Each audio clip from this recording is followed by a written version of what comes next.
Bonjour à tous et bienvenue sur la chaîne de Nantol Gobelin Loup. Aujourd'hui on se retrouve pour notre figurine de découverte. C'est un hors-série. Donc c'est Radukar le loup. Je vous ai dit, c'est une figurine que j'adore. Je la trouve très très très belle. En plus elle va être hyper simple à monter parce que, vous voyez, on a 5 pièces.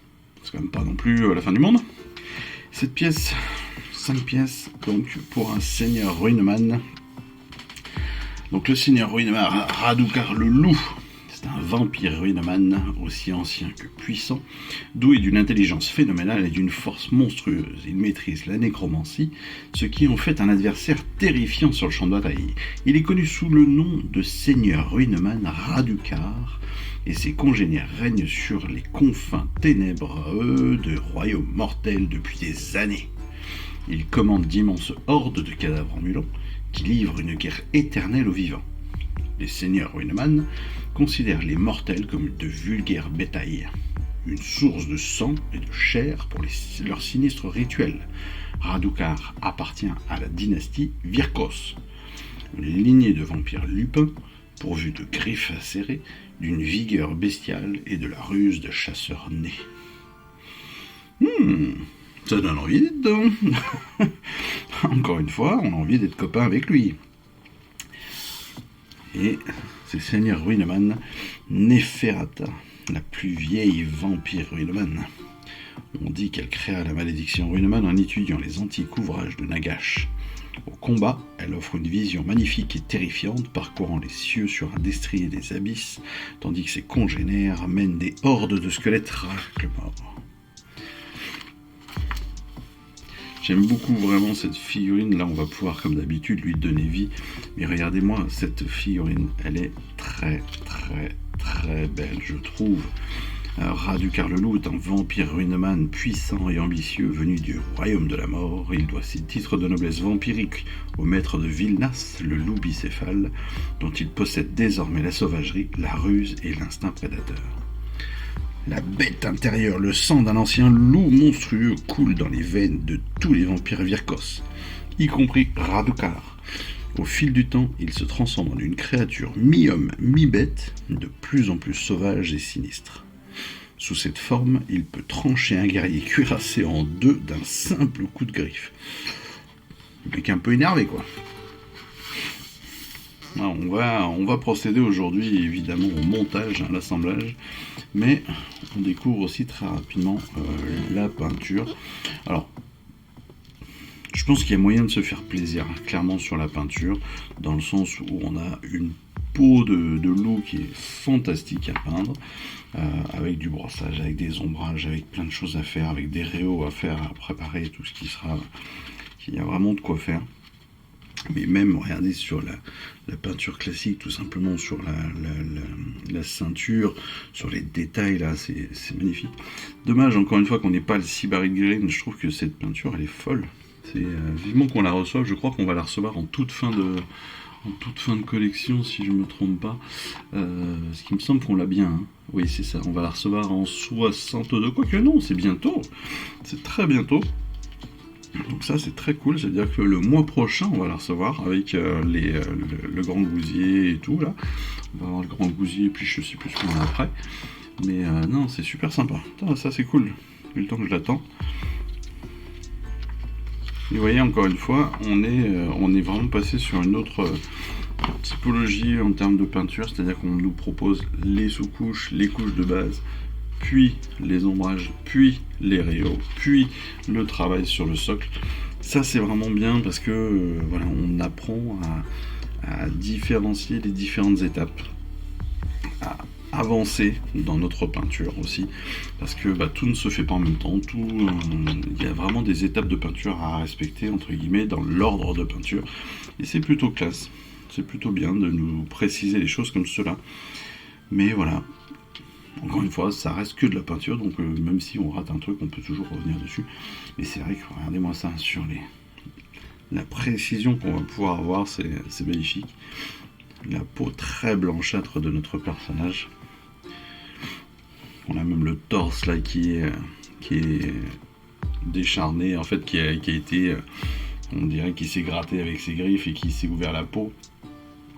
On a le visage très cadavérique, mais malgré tout avec des yeux très rouges comme ça, qui ressortent vraiment. Non, mais il est vraiment beau, je trouve, ce personnage, il est magnifique. Il est vraiment magnifique. On a évidemment la charte d'unité de Radukar, avec son mouvement de 6, sa sauvegarde de 4, sa bravoure de 10 et ses blessures à 6. 5 attaques, touche à 3, blesse à 3, perfo de -1 et 2 dégâts par attaque. On est sur un bon sorcier en plus. Il peut lancer un sort, il peut dissiper un sort, il a 3 aptitudes personnelles. Alors c'est sympa, franchement on est sur un personnage qui est pas dégueulasse.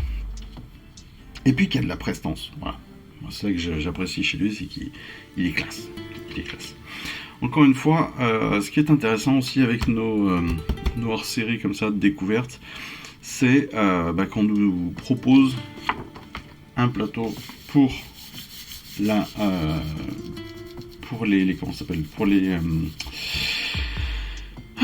pour la photographie. C'était écrit en gros, j'arrivais pas à retrouver le mot, c'est quand même fou. Pour pouvoir photographier nos figurines comme il faut. Alors certes, avec le gros logo Stormbringer, pour ceux qui n'aiment pas, c'est pas grave, vous aurez qu'à le cadrer autrement. Mais je trouve que c'est hyper intéressant de nous donner des consignes, nous aider à bien les photographier. Et ça, c'est plutôt pas mal. D'autant plus pour ceux qui sont pas doués comme moi. Et c'est plutôt cool. Parce que vous voyez, on nous dit faites attention au cadrage, attention à la mise au point, attention à l'angle, etc., etc. Donc c'est plutôt pas mal de nous proposer ce genre de choses. Voilà. C'est un avis. Ce qui est juste dommage, c'est les petits points comme ça d'impact qu'on a pu avoir dans le carton. Mais bon, ça malheureusement, Warhammer n'y peut rien, achète peut-être un peu plus, mais c'est pas très très grave non plus, on n'est pas sur la fin du monde. Allez, on va procéder rapidement à notre assemblage, à la préparation de notre figurine et à son assemblage. Pourquoi rapidement? Eh bien parce que comme je vous l'ai dit, on a une figurine qui n'a que 5 pièces, donc figurine qui sera très vite montée, très vite préparée, sur lequel vous allez pouvoir prendre du temps, si vous le souhaitez, pour la préparer, parce que comme il n'y a que très peu de pièces, vous allez pouvoir, et puis comme c'est une pièce centrale, dans le sens où c'est un chef,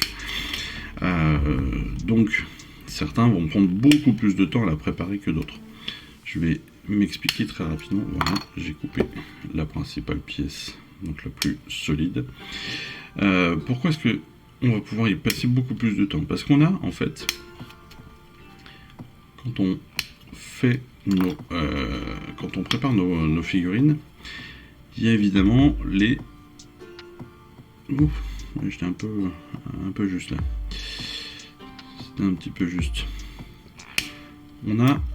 On le sait, des éléments déjà de coulure, de plastique, qui sont plus ou moins épais.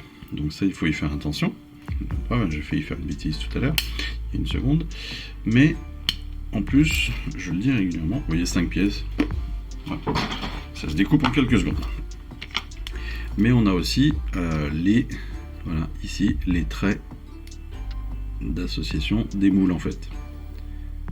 Et ça, c'est des éléments qu'on va pouvoir venir, surtout sur des figurines comme ça un peu centrales, on va en profiter et puis on va pouvoir les gratter un peu plus. On va prendre le temps un peu plus pour préparer notre figurine, c'est-à-dire qu'on va essayer d'enlever justement ces traits de moulure. Voilà. Et en enlevant ces traits de moulure derrière, on a une figurine qui est beaucoup plus fine, beaucoup plus propre en termes de... Après sur le montage, sur l'assemblage, sur la peinture surtout. Et on n'a pas les petits désagréments d'avoir un trait au milieu de notre figurine comme ça qui se balade. Vous voyez, là on a un trait aussi, ici. Ça c'est les deux moules en fait,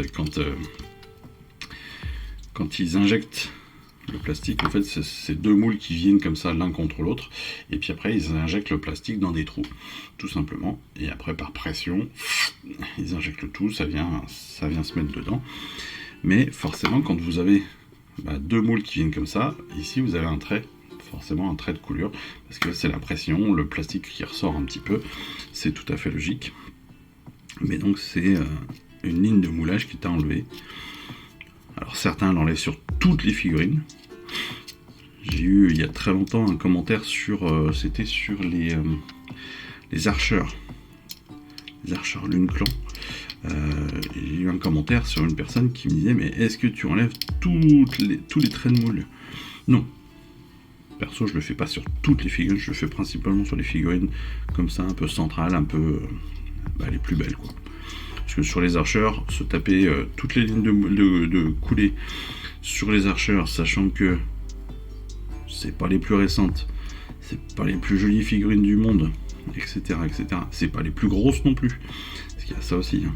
Quand vous avez des figurines toutes petites, c'est tout de suite plus compliqué. Mais par contre, je le montre régulièrement, quand vous faites des figurines un peu centrales sur un boss, sur un monstre, des trucs comme ça, si vous voyez une belle ligne qui est bien au milieu, qui va vous embêter, évidemment, vous allez y passer un peu de temps, vous allez l'enlever, vous allez... Voilà. Là, c'est clairement le cas. Vous avez une figurine qui peut être très très très jolie, si elle est bien préparée, donc forcément, vous allez y passer un peu plus de temps. Et puis vous allez enlever un maximum de détails comme ça qui pourraient gâcher un petit peu l'univers de la figurine. Et vous voyez que même en termes de préparation, vous allez y passer un peu plus de temps, vous allez faire attention aux petits détails. Vous allez peut-être poncer un peu plus que d'habitude, vous allez peut-être gratter un petit peu plus que d'habitude pour que ce soit plus propre, plus précis, qu'il n'y ait pas des résidus de grattage, des résidus de préparation. Voilà. Là, je vais faire attention. Voilà.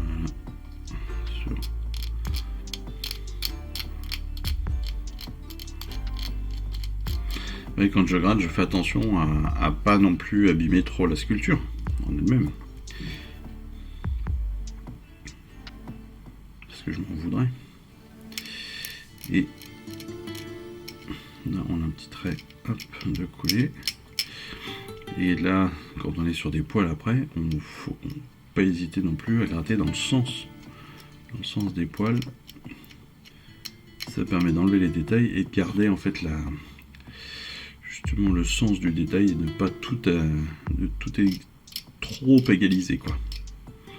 Même si normalement juste le fait de gratter ça t'aurait pas trop abîmé la figurine, mais voilà.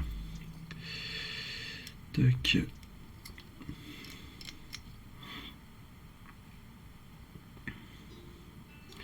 En tout cas c'est comme d'habitude, on prend le temps. On avance petit à petit. Et vous voyez que derrière, voilà, ça avance tout seul. C'est ça que je préfère moi. Voilà, c'est vraiment cette partie-là. Enfin, c'est pas que je la préfère, c'est que c'est une partie que j'apprécie réellement. Voilà, je vous dis depuis le début de la collection, mais cette partie préparation des figurines, c'est quelque chose que j'aime beaucoup. Voilà. Prendre le temps.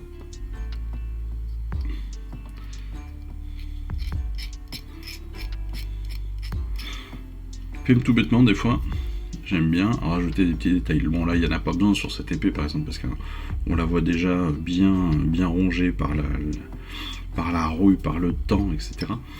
Mais parfois, j'y rajoute un éclat comme ça, je découpe un petit morceau, je mets des points d'impact. Enfin voilà. On peut vraiment penser à plein de petits trucs. Même si encore une fois sur celle-ci je pense pas qu'il y ait bien besoin.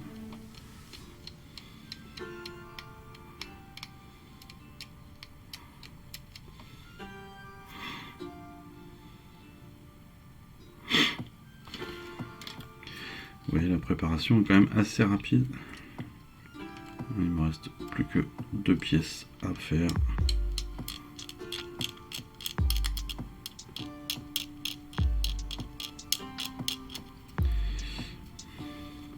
Ce que j'aime bien aussi avec tout bêtement, avec la qualité du plastique de Warhammer, c'est que quand vous le coupez, en fait vous avez une trace blanche qui apparaît.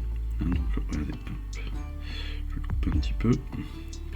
Faites petit à petit, vous avez une trace plus ou moins blanche qui apparaît. Si vous le regrattez, quand vous êtes à peu près au niveau normale, et bien la trace blanche disparaît quasiment et redevient grise comme le plastique classique. Et donc au final, vous savez que vous avez assez gratté lorsque vous revenez sur du gris presque. Ça j'aime bien, c'est pratique. C'est pas toujours vrai, mais voilà, ça donne souvent une idée. Est-ce que j'ai bien enlevé mon point de coulée ou pas? Là, on fait attention parce qu'on est sur les poils. Donc on fait attention de ne pas trop abîmer le poil justement pour pas le couper. Voilà.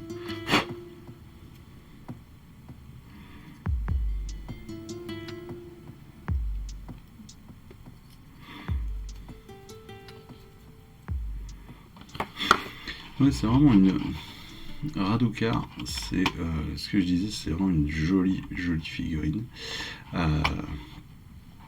qui est très sympa. Et donc ce que je disais, c'est que c'est une figurine qu'on retrouve après. Alors c'est dans Curse City ou dans Silver Tower? C'est dans Warhammer Quest. Non, je crois pas que ce soit dans Warhammer Quest. Enfin, si, dans Warhammer Quest, mais c'est dans Curse City. Hein. Il me semble que c'est un des héros de Curse City ou un des méchants de Curse City. Ouais, c'est ça. Et c'est pour ça aussi que j'apprécie beaucoup cette figurine. Je veux que Curse City ressemble un petit peu. Enfin, ressemble. Non, c'est l'inverse. Enfin, c'est l'inverse et c'est pas l'inverse à la fois. Curse City, on est sur un dungeon crawler. Dungeon crawler, c'est pour moi, c'est la base de mon amour pour Warhammer, en fait. Parce que j'ai 40 ans, en fait 45 exactement. Et que, comme beaucoup d'ados de mon âge, j'ai découvert aussi le jeu de rôle, j'ai découvert les dungeon crawlers grâce à deux jeux fantastiques, en tout cas pour l'époque. Qui sont encore une fois, même aujourd'hui je pense qu'ils sont très d'actualité, qui sont très faciles à jouer, qui sont très sympas à jouer, qui sont évidemment HeroQuest et Space Crusade. Alors HeroQuest, c'est Curse City, c'est Warhammer Quest. Donc c'est un dungeon crawler, c'est-à-dire que vous avez des héros, vous avez des personnages, vous vous baladez dans un donjon et puis vous avez des quêtes à faire. Voilà, et vous battez contre des gobelins, des orques, des zombies, voilà, un petit peu de tout. C'est le top du top. Voilà, ça c'est, je pense, mon jeu préféré ever. Toute ma vie, ça restera celui-là. Et puis Space Crusade qui est l'équivalent en 40K.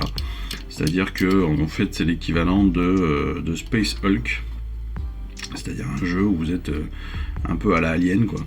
Vous êtes dans un vaisseau et puis vous avez votre unité de Space Marine et vous vous baladez dans le vaisseau et vous devez pareil faire vous avez des quêtes à faire. Donc c'est un dungeon crawler 40K quoi.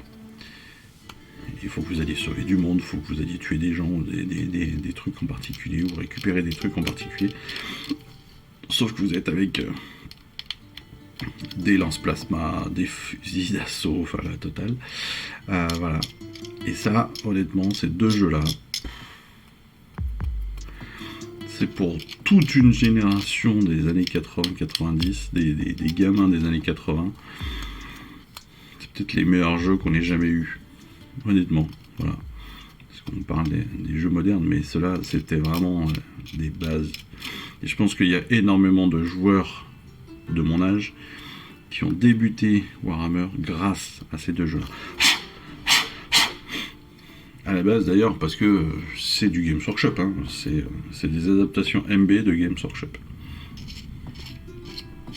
Ou c'est une tentative de Games Workshop de rentrer sur l'univers grand public surtout.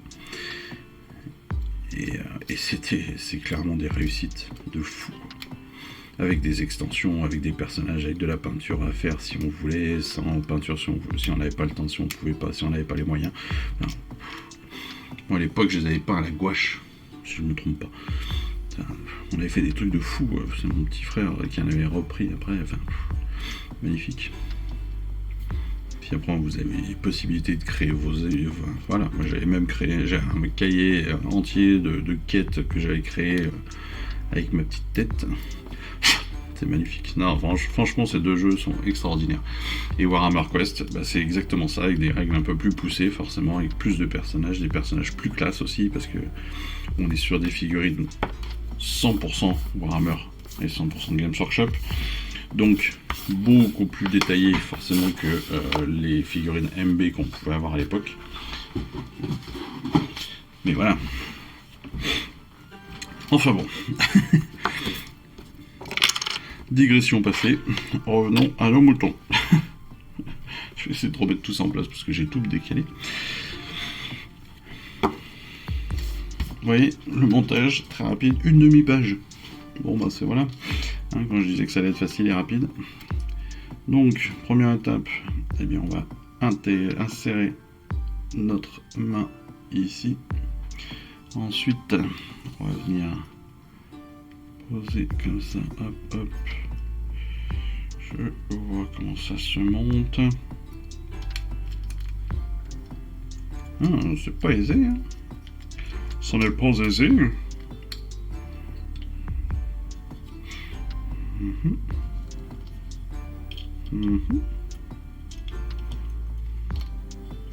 Ouais, c'est pas le montage le plus aisé du monde, tiens.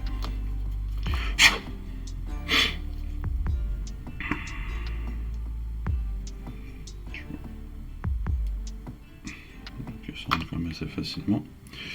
Donc on ne devrait pas avoir trop de difficultés non plus. Mais il faut quand même trouver le bon angle pour le rentrer. On va mettre quand même de la colle.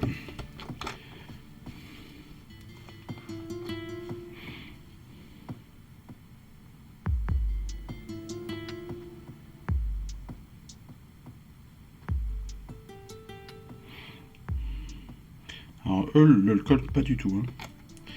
À aucun moment ils nous parlent de colle. Donc on est sur du easy to build. Donc ça c'est très bien. Pour ceux qui aiment, c'est très très bien. Donc là on passe le bras ici. On vient fermement.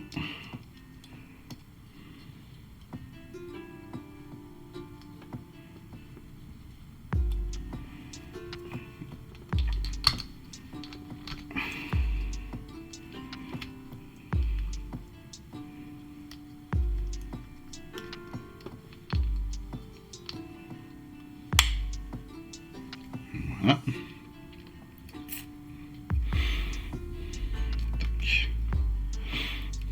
Voilà. 80% de la figurine est déjà faite. Je suis en train de me dire que j'ai même pas vu son visage. Pour dire. C'est pour dire. J'ai même pas fait. Ah si, il est là. J'ai même pas fait attention à son visage, c'est fou. Donc quand je disais que le montage pouvait être très facile, c'est qu'en effet, comme on peut être sur du easy to build, eh bien, il peut se monter en 2 secondes sans aucune problématique. Ici, il va venir juste comme ça, l'un contre l'autre. Donc, hop, hop.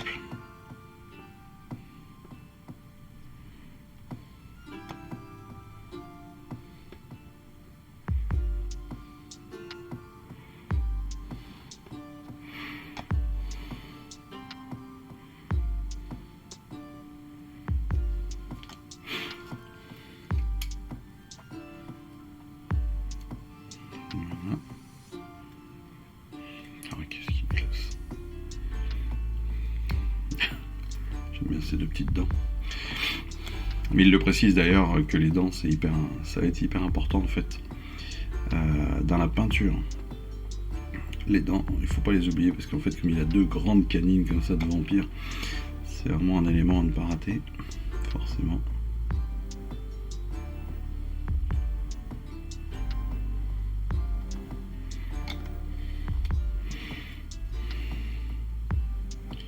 Et puis hop, on va venir insérer tout ça.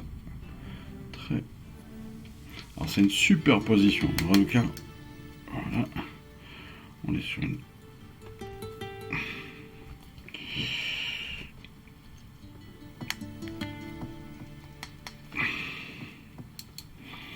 Faut forcer quand même, hein. Il faut forcer.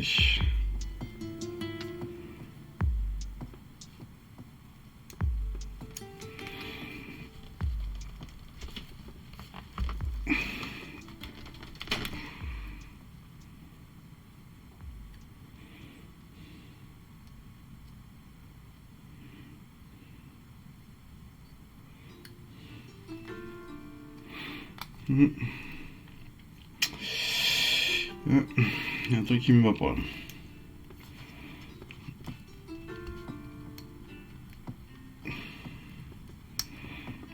Je vais tenter de le ressortir sans trop l'allumer.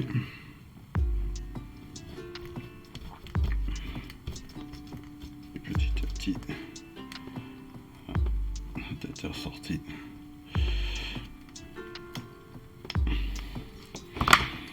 Un truc qui me va pas dans le montage. Donc, il y a quelque chose qui ne doit pas être passé comme il faut. J'ai dû rater.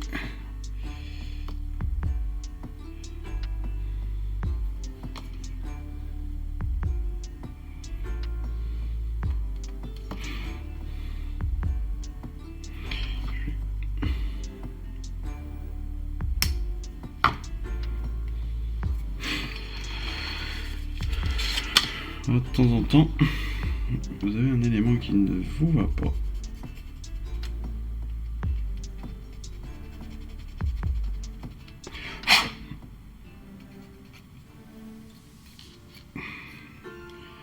En l'occurrence,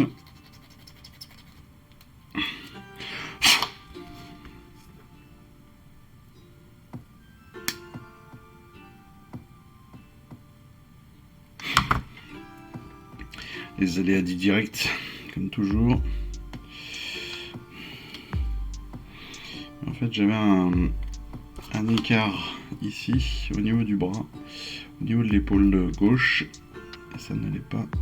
Ce qui fait que derrière, j'avais des difficultés à intégrer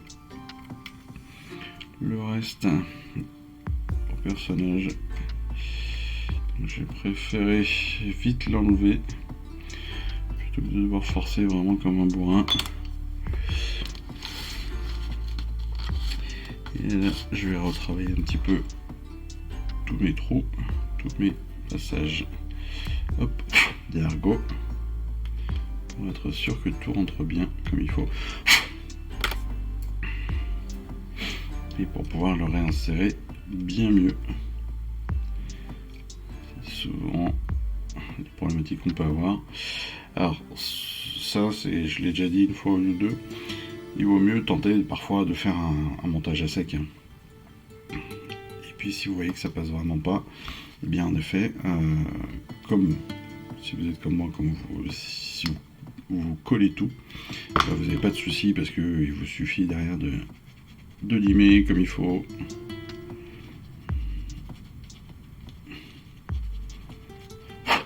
Pour améliorer votre montage. Mais vous voyez que là, mine de rien, j'ai bien fait. Parce que j'avais dû le monter pas proprement. Donc c'est de ma faute.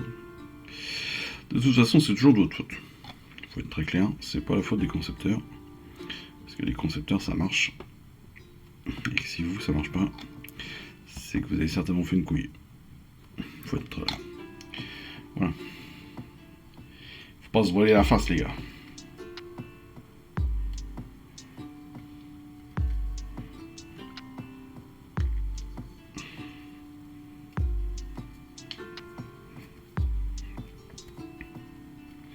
Et la preuve, c'est que là, en réparant mes bêtises, et ben, ça passe beaucoup mieux. J'ai plus d'écart, sauf sur la tête, là, que c'est assez bizarre d'ailleurs d'avoir un écart comme ça. Je trouve que c'est... D'où l'intérêt d'avoir la bonne colle aussi,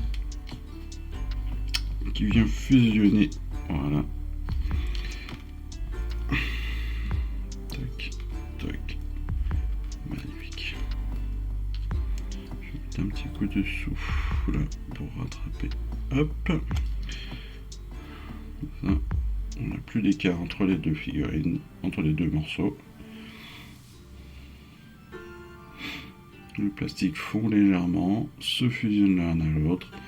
Et donc derrière, on n'a plus du tout de différenciation entre les deux pièces. C'est ça l'intérêt de ces colles comme ça, de ces colles plastiques. Voilà.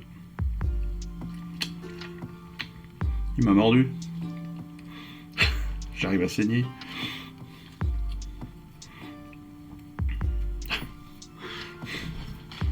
J'ai réussi à saigner sur cette figurine.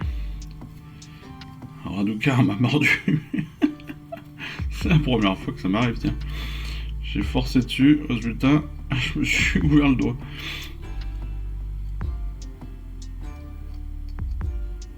Parfait. Voilà, j'ai plus les écarts entre les pièces. J'ai juste du sang sur le doigt. Ça c'est fort. C'est très très fort. Et derrière, évidemment, la mise en place de notre personnage. Voilà. Tout bête. Magnifique. Il est très très beau. Je suis très content. Je suis très très content. Je suis très content de l'avoir celui-là. Voilà. Parce que je l'aime beaucoup. Raducar le loup. Vous voyez, magnifique cette peau de bête de loup à double tête. Ah, il est vraiment très très classe. Il est vraiment très très classe. Je suis très content qu'on l'ait reçu. Donc voilà, c'était la découverte donc de notre figurine justement du mois, figurine découverte, pas du mois mais du trimestre, hein, parce que je crois que c'est une par trimestre. Mais voilà, Raducar le loup, magnifique figurine. Encore une fois, j'espère que cette petite vidéo montage, découverte du fascicule vous aura plu, cette petite vidéo hors série. En attendant, écoutez les prochaines vidéos. Moi, je vous souhaite à tous une excellente fin de semaine. Je vous souhaite surtout de continuer à regarder mes vidéos, hein, parce que c'est pas plus mal. Et puis de continuer à vous abonner. Et en parler autour de vous. Si vous êtes abonné, si des personnes veulent s'abonner, n'hésitez pas à leur parler de mes vidéos pour qu'ils puissent découvrir la collection tranquillement et faire les choses petit à petit pour que tous et chacun on devienne un peu plus fort sur ce jeu. Allez, en attendant, je vous embrasse. Je vous dis à très vite. Ciao, bye bye. Je vous remercie d'avoir suivi cette vidéo. Si ça vous a plu, abonnez-vous, lâchez un petit like et un commentaire et suivez-moi sur Instagram où je poste régulièrement des photos de mes dernières réalisations et dernières peintures. Et puis comme il est maintenant de tradition sur la chaîne, je vous souhaite une excellente fin de journée et surtout, lisez bien, collectionnez bien, assemblez bien, peignez bien et jouez bien. Allez, je vous embrasse et puis je vous dis à très vite. Allez, ciao, bye bye.